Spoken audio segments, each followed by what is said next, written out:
비전을 발견하고 이루어 갑시다 라는 제목으로 하나님 말씀을 전하겠습니다. 우리에게는 누구나 꿈이 있습니다. 저에게도 꿈이 있고 여러분에게도 꿈이 있습니다. 우리가 이렇게 꿈이 있는 것처럼 하나님도 꿈이 있습니다. 너무나 선명하고 너무나 간절한 꿈도 하나님이 가지고 있습니다. 하나님의 꿈은 무엇인가요? 우리 한번 화면 돌려보내주세요. 서론 부분.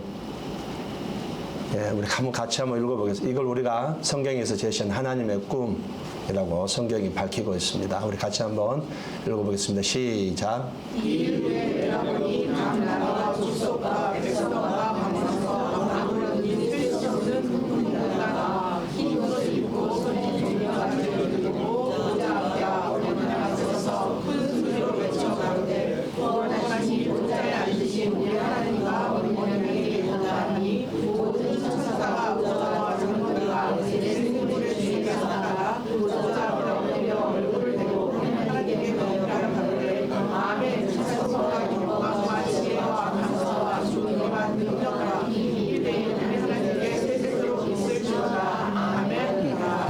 계시록 7장 9절에서 12절 말씀을 성경이 우리에게 이제 하나님의 꿈이라고 성경 우리에게 정확하게 밝혀줍니다. 하나님도 꿈이 있다는 얘기입니다. 우리가 그래서 조금 요약을 하자면 이런 내용입니다. 예수님이 재림하시고 구원이 완성된 이후에 십자가 믿고 구원받은 하나님의 자녀들이 하늘나라 교회에서 흰 옷을 입고 하나님과 어린 양의 구속하심에 대해서 기쁨으로 예배하는 것이 하나님이 그리는 그림이에요. 이것을 우리가 하나님의 꿈이라고 말을 하는 것입니다. 하나님은 지금도 이 꿈을 가지고서 인류 역사를 이끌어가고 계신다는 것이 성경의 가르침입니다. 그래서 우리가 우리식으로 이 꿈을 요약하면 이런 내용입니다. 하나님의 꿈은 열방이 주께로 돌아온 것이라고 표현했습니다. 하나님의 꿈은 모든 민족이 예수 그리스도를 믿고 구원받는 것. 조금 더 축소하자면은 하나님의 꿈은 많은 영혼들이 예수 믿고 구원받는 것. 이것이 하나님의 꿈이라는 얘기예요. 그리스도인은 그러면 어떤 꿈을 꿔야 되겠습니까? 저와 여러분은 영원한 생명을 가진 그리스도인인데 우리는 어떤 꿈을 꿔야 되겠습니까? 우리가 꾸는 꿈도 마찬가지로 하나님의 꿈을 꿔야만 하는 것입니다. 하나님의 가치에 대해서 하나님의 목적을 가져야 되는 것입니다. 하나님이 품으셨던 꿈을 나의 비전으로 삼고 가는 것이 바로 우리 그리스도인. 우리가 그렇게 살 때에 삶의 열매가 있습니다. 이것이 저와 여러분의 모습이 되어야 되는 것입니다. 그래서 우리가 하나님의 꿈을 내 마음에 품을 때 이것을 우리가 비전이라는 용어를 쓰는 것이에요. 이해가 되시면 아멘 하시겠어요? 예. 하나님의 꿈을 내 마음에 품고 살아갈 때 내가 비전을 가졌다 이렇게 말을 하는 것입니다. 여러분 비전을 가지시기를 예수님으로 권면드리겠습니다. 어제 주일을 준비하고 있는 동안에 저에게 어느 집사님이 급히 저에게 전화를 했습니다. 어느 전화번호 한 군데 가르쳐주면 빨리 전화 좀 해달라는 것이에요. 그래서 제가 받은 전화번호를 가지고 그분에게 전화를 드렸더니 아직 제가 잘 알지도 못하는 분이에요. 교회를 다녀본 적도 없고 죽음이 눈앞이던 여자분이 계시는데 목사님이 빨리 와셔서 예수님이 영접 기도를 해주셨으면 합니다 라고 전화 부탁이 왔어요. 근데 부탁한 분이 저와는 잘 알지도 모르는 분입니다. 저에 대해서 모르는 분이에요. 그래서 제가 물었습니다. 아니 저하고 잘 알지도 못하는데 왜 이런 부탁을 하십니까? 물었더니 아니 우리 성도님 다니는 교회 목사님도 계시는데 왜 저한테 부탁을 합니까? 이렇게 물었더니 지금이 너무 급하다는 것이에요. 시간이 없다는 거죠. 그래서 딱 생각나는 것이 저더랍니다. 별로 알지도 못한 사람인데 제가 생각이 나더라고요. 그래서 무작정 전화를 해가지고 목사님 빨리 오셔서 영접 기도 좀 해주십시오. 이렇게 해가지고 너무 급하단 말에 그냥 그대로 차림으로 가가지고 그곳에 갔습니다. 가서 이제 갔는데 정말로 급한 상황, 곧 돌아가시겠구나. 그래서 뭐 설명할 시간도 없습니다. 바로 영접 기도를 했습니다. 영접 기도를 하는데 고통 속에 있지만은 내가 느끼는 것에 몸짓을 해요. 한마디 한마디 기도할 때 따라하는 것이었습니다. 할렐루야. 예, 그렇게 마지막에 아멘 했을 때 이거 정말로 몸짓이 나게 알려주는 것이 지금 따라하고 있다는 거. 이렇게 해가지고 영접 기도를 했습니다. 뭐 성경 말씀을 설명할 시간도 없었어요. 곧 돌아가실 상황이에요. 예, 그러고 나서 그 시간이 낮 12시경이었는데 영접 기도를 하면서 이제 성도님이 되셨습니다. 천국에 가시게 되었습니다. 라고 옆에 있는 가족에게는 너무 슬퍼하지 마십시오. 언젠가는 천국에 다시 만나니 너무 슬퍼하지 마십시오. 이렇게 위로하고 집으로 돌아왔는데 그때가 12시 반이었는데 1시 반에 하늘나라로 돌아가셨답니다. 예. 그러니까 12시 반에 예수님을 영접하고 1시 반에 천국으로 돌아가신 할렐루야.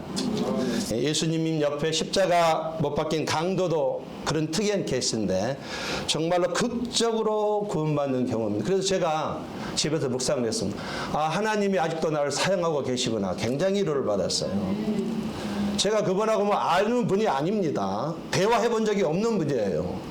그런데도 느닷없이 그분의 얼굴에 제가 떠올라서 빨리 와달라는 것이에요. 예, 그래서 하여튼 위로를 받았습니다. 영혼들이 구원받는 것, 하나님의 꿈을 누가 이루어 가실 것인가요?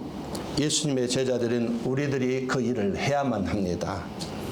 이것이 교회의 사명이에요. 교회가 뭡니까? 건물이 아닙니다. 사람이 교회고 모임이 교회거든요. 내가 그 일을 해나가야 되는 것이에요. 우리가 하나님의 꿈을 이루어 드려야 하는 것입니다. 우리는 그렇게 살아가야만 하는 것이에요. 그러므로 저와 여러분이 해야 될 것은 말로만이 아니고 실제로 내 가슴에 하나님의 비전을 품을 수 있는 영성을 가지셔야 돼요. 이게 너무 중요합니다. 비전을 발견하고 이 비전을 이루어가기 위해서 살아가야 하는 것이 우리 그리스도인의 삶이에요. 잠깐 머무는 이 세상 결국 언젠간 하나님 앞에 돌아가게 되는데 그 머무는 이 시간 우리가 이 일 때문에 남겨뒀다는 얘기예요. 우리가 비전을 발견하고 이루어가야 되겠습니다. 이 비전을 발견하고 이루어가려면 어떻게 해야 되겠습니까? 오늘 본문 비전을 품은 사람 얘기입니다. 다 아시는 내용이에요. 느헤미야는 부와 영화를 누리면서 안정된 삶을 살 수 있는 사람이었습니다. 아닥사스다 왕의 술 간원으로 수상궁에 살았어요. 여러분 수상궁이 어떤지 아시죠? 아방궁과 같은 곳이에요. 이 술관원은 술맛을 보는 정도가 아니라 왕과 함께 나라를 이끌어가는 총리의 위치에 있는 사람을 말하는 겁니다. 그러니까 대단한 사람이면서 지위가 보장된 사람이에요. 그런데 그는 조상들의 묘가 있는 예루살렘에 관심을 항상 갖고 있었습니다. 멀리 떨어져 있는 페르시아 살고 있지만 1000마일 떨어진 예루살렘 부모들의 고향에 대해서 관심을 가지고 있었는데 어느 날 안타까운 소식이 들리는 것이에요. 그들이 내게 이르되 사로잡힘을 면하고 남아있는 자들이 그 지방 거기에서 큰 환난을 당하고 능욕을 받으며 예루살렘 성은 허물어지고 성문들은 불탔다 하는지라. 성벽이 무너지고 이방인들에게 약탈을 당하고 있는 동족들의 아픔을 알게 되었습니다. 충격을 받은 것이에요. 너무도 마음이 아파 울었습니다. 그렇게 아픈 상태에 괴로운 가운데에 마음 한 가지에 싹이 텄습니다. 소원이 생긴 것이에요. 예. 무너진 예루살렘 성벽을 재건해보자 이 소원이 생겼어요. 근데 그는 사실 포로 2세입니다. 갈 수가 없습니다. 예루살렘까지는 1000마일, 1400km, 1000마일이 떨어져 있어요. 그래서 이건 사실적으로 불가능한 일입니다. 마음의 소원을 품었다도 불가능한 일이에요. 그럼에도 불구하고 그는 성벽 재건하는 소원을 가졌습니다. 왕의 술간원의 지위를 사용해서 예루살렘 성벽을 재건해야겠다는 소원이 생긴 것이에요. 1000마일 떨어졌는데 그냥 도움을 줄 수 없다고 포기할 수도 있습니다. 내가 걱정한다고 될 일도 아니다고 할 수 있어요. 그렇게 무관심할 수 있었습니다. 그러나 그는 동족의 아픔을 외면할 수가 없었어요. 옆에 교인들이 아파하는데 가만히 있을 수가 없었던 것이에요. 할렐루야. 옆에 어느 사람이 힘들어하는데 가만히 있을 수가 없었던 것이에요. 그래서 왕의 술간원의 지위를 사용해서 성벽을 재건하겠다는 소원을 또 붙이게 되었습니다. 상황은 전혀 아닙니다. 불가능한 일이지만 성벽을 재건해야 되겠다. 나는 지금 수상궁에 잘 살고 있지만 하나님이 나를 왕의 술관원으로 세워주신 것은 바로 예루살렘 성벽을 재건하기 위해서 나를 술관원으로 세워주셨구나. 그래서 자신을 위해서 살지 않고 하나님이 주신 소원, 비전을 따라 살기로 다짐을 한 것이에요. 어떤 그리스도인들은요, 지금도 하나님이 내게 주신 소원이 무엇인지 모르고 살아가는 그리스도인들이 있습니다. 여러분은 그런 사람이 되지 않기를 예수님 이름으로 권면드립니다.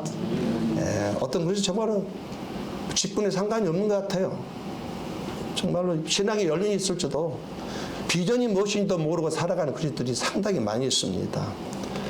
내게 주신 비전이 무엇인가요? 많은 사람들은 비전을 깨닫게 해달라고 기도하는 경향도 있습니다. 그런데 성령께서는요, 너는 이런 사람이 되어라 라고 말씀하신 것이 아닙니다. 비전은요, 내가 찾아가는 것이에요. 하나님이 내게 주신 재능이나 달란트, 내가 지금 보고 듣고 경험한 사건들을 통해서 하나님의 비전을 찾는 것입니다. 또 이런 사람 저런 사람을 만나서 비전을 발견하기도 하는 것이에요. 성경을 읽다가 비전이 생기기도 하는 것입니다. 하나님의 꿈, 우리가 이것을 품을 때 이걸 비전이라고 말씀을 드렸잖아요. 그래서 이 비전이 있는 사람은요, 움직이게 돼 있습니다. 꿈이 있기 때문에 어려운 일이 와도 절대 교회를 포기하지 않습니다. 계속 앞으로 나가게 돼 있는 것이에요. 하나님의 꿈, 비전이 있는 사람은 삶의 방향이 정확히 잡혀 있는 것입니다. 가야 할 길이 분명해서 바르게 가게 돼 있는 것이에요. 그러나 꿈이 없으면은요, 방향을 잃어버리고 방황하게 돼 있습니다. 꿈이 있는 사람은 분명한 목적 의식과 열정을 가지고 신앙생활을 하게 된다는 것이에요. 하나님은 그래서 이 비전을 깨달은 사람, 비전을 발견하는 사람을 그 사람과 일을 하시는 것, 성경의 가르침입니다. 하나님은 아무나 일하지 않고 이 비전을 품은 사람, 하나님의 꿈을 자기의 꿈으로 여기고 품고 사는 그 사람, 동역자로 여기고 그 사람과 일을 해 가신다는 것입니다. 그래서 비전을 깨닫는 사람과 깨닫지 않은 사람은 40대가 넘어가면 차이가 난다는 통계가 있어요. 하나님이 비전을 깨닫는 사람과 함께 하시기 때문에 그렇다는 얘기입니다. 그러므로 내가 그리스도인이라면, 정말로 내 안에 성령이 내주하신 그리스도인이라면 누구나 이유 없이 이 비전을 꼭 깨달아야 되고 발견해야 된다는 것이에요. 여러분, 비전을 꼭 발견하시기를 예수님의 이름으로 권면드리겠습니다. 아직도 이 비전이 없다면 부끄러움으로 여기고요, 하나님은 아시니까 정말로 부끄러움으로 여기고 회개하시고, 하나님 이제라도 나에게 비전을 품을 수 있도록 은혜를 주옵소서, 이런 영성을 정말로 무제한하지 않고 영성을 갖도록 도와주옵소서 기도할 필요가 있다는 얘기예요. 자, 우리가 비전을 발견하고 이루어가려면 대체 어떻게 해야 되겠습니까? 첫 번째로, 여러분이 비전을 발견하고 이루어가려면 주님을 확실하게 만나셔야 돼요. 예수님이 내 안에 계심에 대해서 정말로 확신을 가지셔야 돼요. 이게 너무 중요합니다. 여러분, 고린도 교회가 다시 일어나게 된 배경이 뭔지 아십니까? 예수가 내 안에 계시구나, 이걸 깨달은 다음부터 일어나게 됐어. 할렐루야. 예수가 내 안에 계심을 깨닫기 전까지는 자기 마음대로 신앙생활을 했어요. 자기 생각대로 신앙생활을 한 것이에요. 그러니까 교회가 항상 시끄럽고 세상 사람들은 손가락질을 당했잖아요, 고린도 교회가. 그런데 그들에게 바울이 말하기를, 당신 안에 예수가 계신데 어떻게 그렇게 말하고 행동할 수 있습니까? 이 책망에 깨닫게 돼서, 예수님이 내 안에 계시구나, 예배당 안에서 밖에 함부로 말하고 행동하면 안 되겠구나, 하나님 정말로 영광 가리면 안 되겠구나, 깨달은 다음부터 교회가 바로 서가기 시작했다는 것이에요. 비전을 발견하려면 가장 먼저 주님을 인격적으로 만나야 돼요. 확실하게 만나야 합니다. 주님을 인격적으로 만나지 않는 사람은 아무리 비전을 내게도 그것은 그의 욕심이고 야망인 뿐인 것입니다. 하나님이 주신 비전은 반드시 거기 예수 그리스도의 사역이 있어요. 성벽 제거는요, 성벽 제거는 하나님의 영광이 되고 하나님의 기쁨이 되는 것이기 때문에 느헤미야는 그 어려운 소원을 한번 품어본 것입니다. 우리의 소원, 우리의 비전은 하나님의 영광을 드러내는 것이어야 됩니다. 반드시 하나님을 영화롭게 하고 하나님을 기쁘시게 하는 것이 내 소원이, 이 비전이 하나님 되게 하는 것들이 내게 있어야 되는 것이에요. 비전의 목적은 하나님이 하나님 되심을 드러내는 것입니다. 그러므로 내가 얼마나 많이 성공했느냐, 내가 얼마나 많이 돈을 많이 버느냐, 내가 얼마나 많은 사람들 앞에 높아졌느냐, 내가 얼마나 유명한 사람이 되느냐, 이것은 절대로 비전이 될 수가 없는 것이에요. 비전을 통해서 내가 믿는 하나님이 하나님 되심을 드러나는 것, 이것이 비전이라는 얘기예요. 느헤미야는 왜 이런 소원을 가졌습니까? 또 한 가지는 예루살렘 성벽 재건되는 것은 이스라엘 백성들이 가장 원하고 바라는 것이었습니다. 성벽이 없다 보니 이방인 도둑들이 수시로 드나들면서 이스라엘 백성들의 먹을 것을 훔쳐갔어요. 그래서 성벽이 꼭 필요했던 것입니다. 하나님이 우리에게 주시는 비전도 마찬가지입니다. 사람에게 꼭 필요한 것이에요. 사람에게 유익된 것입니다. 그러므로 남에게 덕이 되지 못하고 유익이 되지 못하는 것은 아무리 좋은 비전이라고 설명을 해도 그것은 비전이 아니고 야망일 뿐인 것입니다. 그러니까 결국은 하나님이 주신 비전은 하나님께 영광과 기쁨이 되면서 하나님이 하나님 되심을 드러내고, 또 한 가지는 다른 사람에게, 다른 교인들에게 꼭 필요한 일이 된다는 얘기예요. 느헤미야는 예루살렘 성벽 재건이 이스라엘 백성에게 너무나 꼭 필요한 것이었고 하나님께는 영광된다는 것을 확신했기 때문에 그 비전을 품은 것이다, 이 얘기입니다. 그러니까 하나님이 받으실 영광과 사람의 필요가 느헤미야로 하여금 이런 꿈을 꾸게 만들었다, 이 얘기입니다. 오늘 우리의 비전, 여러분이 만약에 비전을 갖게 되면 거기는 그리스도가 반드시 있어야 됩니다. 그때 그것이 하나님에게 주신 꿈이 되는 것이에요. 예수 그리스도 가치가 내 소원 가운데 있어야 된다는 얘기예요. 예수 그리스도의 목적이 내 소원 가운데 있어야 된다는, 내가 하는 소원가 있어야 되는, 예수 그리스도의 꿈이 내 소원 가운데 있어야 된다는 얘기예요. 이것이 야망과 비전의 차이입니다. 야망은 예수 그리스도가 없습니다.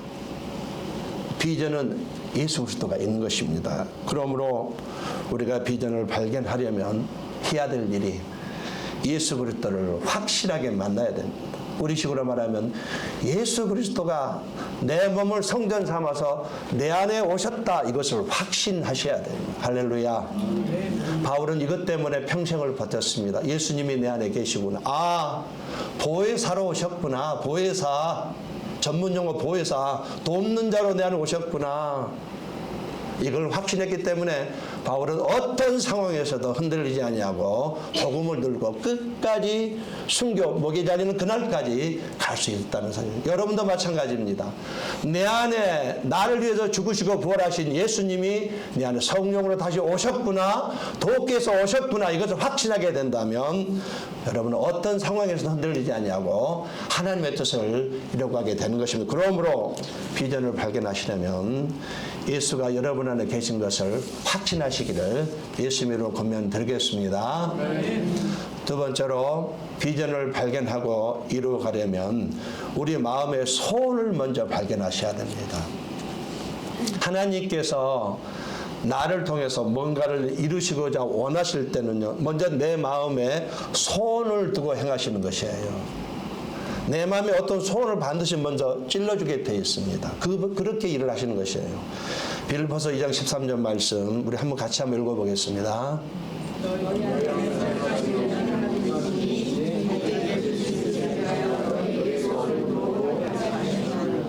하나님의 일하시는 방식은 먼저 내 안에 생각을 주시고 일을 하십니다. 할렐루야. 내 안에 어떤 생각을 주셔요. 하나님은 사명과 비전을 주실 때에 내 마음에 어떤 소원을 주십니다. 그걸 잡으라는 얘기예요. 비전을 주세요 기도하지 말고 그걸 먼저 잡으라는 얘기예요. 그래서 많은 경우에 내 마음에 주신 소원이 거의 비전으로 연결이 되는 것입니다. 그러므로 비전을 먼저 발견하려면 하나님이 내게 주신 생각이 무엇인가, 소원이 무엇인가를 찾으라는 얘기예요. 하나님이 주신 마음의 소원을 발견하면 그것이 선명하게 비전으로 연결이 되는 것입니다. 그래서 하나님 주신 마음의 소원을 먼저 발견해야 되는 것입니다. 우리가 이 땅에 살면서 여러 가지를 보고 듣습니다. 여러 가지를 경험하기도 합니다. 또 사람을 만나기도 합니다. 그런 만남을 통해서 하나님께서 내 마음의 소원을 얼마든지 갖게 할 수 있습니다. 그리고 결국은 그 마음의 소원이 하나님이 주신 비전으로 만들어가는 것입니다. 느헤미야는 예루살렘 성벽에 무너진 것 고통스러웠습니다. 충격적이고 안타까운 소식을 들으면서 하나님이 주신 비전을 가진 것이에요. 그러니까 꼭 잘 나가는 것을 통해서만 비전을 가진 것이 아닙니다. 때로는 주변에 깨어져 버리고 무너져 버리고 불편한 것들을 보면서도 하나님의 비전을 얼마든지 찾을 수 있다, 이 얘기예요. 성공뿐만이 아닙니다. 사람들의 깨어짐 속에서도 주변의 안타까운 사건들을 보면서 우리는 얼마든지 주변의 불편한 일들을 보면서 하나님이 주신 마음의 소원을 가질 수 있다, 이 얘기입니다. 잘 나가는 사람을 통해서 비전을 가질 수 있지만은 약한 사람을 통해서도 비전을 얼마든지 발견할 수 있다, 이 얘기입니다. 이 땅의 약함을 보면서 무너지고 있는 교회를 보면서도 비전을 발견할 수도 있다, 이 얘기입니다. 우리가 그런 것을 보다 보면 하나님이 내게 이런 식으로 오십니다. 교회를 보고 하나님을 바라보면 하나님 내 마음에 이런 생각을 주셔요. 아, 이제는 내가 이렇게 살고 싶다. 할렐루야. 교회를 보고 하나님을 받아보면요, 어느 순간 내 마음속에 아, 이제는 이렇게 살고 싶다. 그동안 세상과 벗어날 이제는 아니다. 이제 이렇게 살고 싶다. 또 어떤 사람은 아, 나도 그곳에 가고 싶다. 또 어떤 사람은 나도 이들을 위해서 살고 싶다. 또 어떤 사람은 나도 그 일을 하고 싶다. 아, 이렇게 소원을 주신다는 얘기예요. 어떤 청년이 있습니다. 어떤 청년이 소원이 있어요. 매우 간절한 소원인데 그 청년의 소원은 한 가지, 돈을 엄청나게 버는 것이에요. 할렐루야. 돈 많이 버시기를 바랍니다. 정말 돈을 엄청나게 가만히 있게 버는 것이 그 청년의 소원입니다. 지금 존재하는 청년이에요. 근데 그 돈을 많이 버는 것이, 근데 자기를 위해서 돈을 많이 버는 것이 만약에 그렇다면 야망이 되는 것이에요. 그런데 이 청년은요, 이 돈을 정말로 벌어서 교회를 세우겠다. 할렐루야. 아멘. 교회를 세우기 위해서 돈이 필요하대요. 피아노도 바꾸고 싶답니다. 이 청년의 고백이에요. 밴드도 다시 재구성하고 싶답니다. 악기 시스템 다시 한번 재구성하고 싶답니다. 돈이 필요하답니다. 예, 교회를 세우기 위해서 돈을 벌고 싶다고요. 예. 그리고 또 한 가지는 가난한 사람들을 도와주고 싶대요. 어렸을 때 항상 그런 마음이 있었대요. 항상 자기 어린 사람을 너무도 눈물이 나고 불쌍히 여겨진답니다. 그래서 자기는 성품이 누구를 도와줘야 하기 때문에 돈이 필요하답니다. 이런 마음을 정말 가진 청년이 있습니다. 그리고 또 한 가지는 목숨 걸고 복음을 전하는 선교사들을 도와주고 싶다. 할렐루야. 얼마나 마음이 예쁘고 얼마나 착한지 저는 감동을 받았습니다. 그래서 제가 살펴봐 과연 저것이 사실일까 아닐까 관찰을 해봤어요. 신앙생활을 한 3개월만 더 보면 알 수 있거든요. 그런데 정확했습니다. 열심히 일해서 번 것 가지고 하나님 것을 정확하게 드렸고 감사할 것을 정확하게 감사했고 그 나머지 돈을 저축한 것 가지고 또 주위의 형제자매들을 쏘는 것을 봤어요. 정말입니다. 그래서 저는 가능성이 있다. 지금은 약하지만 언젠가는 대박이 날 것이다. 할렐루야. 왜? 그의 생활이 말해주기 때문에 그렇다는 얘기예요. 이렇게 우리는 소원을 가질 수 있다, 이 얘기를 하는 것입니다. 이 소원이 이 소원이 나의 비전이 될 수 있다는 것입니다. 여러분 혹시 그런 청정 주에 들으시면 칭찬해주고 격려해 주시기를 예수님으로 권면드리겠습니다. 피아노를 바꾸겠대요. 돈을 벌어서. 바울도 로마 교회에 가고 싶다고 했습니다. 그것이 그의 소원이었어요. 그의 비전은 로마에 가고 싶다. 나 로마에 가고 싶다. 그의 소원이고 그의 비전이었습니다. 오늘 우리도 교회를 보면서요, 하나님을 보면서 이렇게 살고 싶다. 그곳에 가고 싶다. 이들을 위해서 살고 싶다. 그 일을 하고 싶다. 이런 마음의 소원이 있어나기를 예수님으로 간절히 축원합니다. 살아가면서 교회를 보면서 하나님을 보면서 정말로 나 이제 이렇게 살고 싶다. 그곳에 가고 싶다.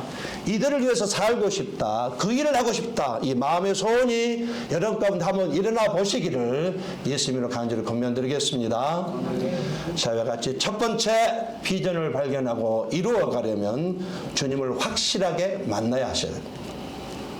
두 번째로 내 마음의 소원이 무엇인지를 먼저 발견하셔야 됩니다. 마지막 세 번째로 여러분이 비전을 발견하고 이루어 가려면 기도해야 돼요. 기도해야 됩니다.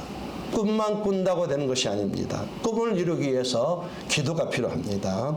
11절 말씀 우리 같이 한번 읽어보겠습니다. 시작.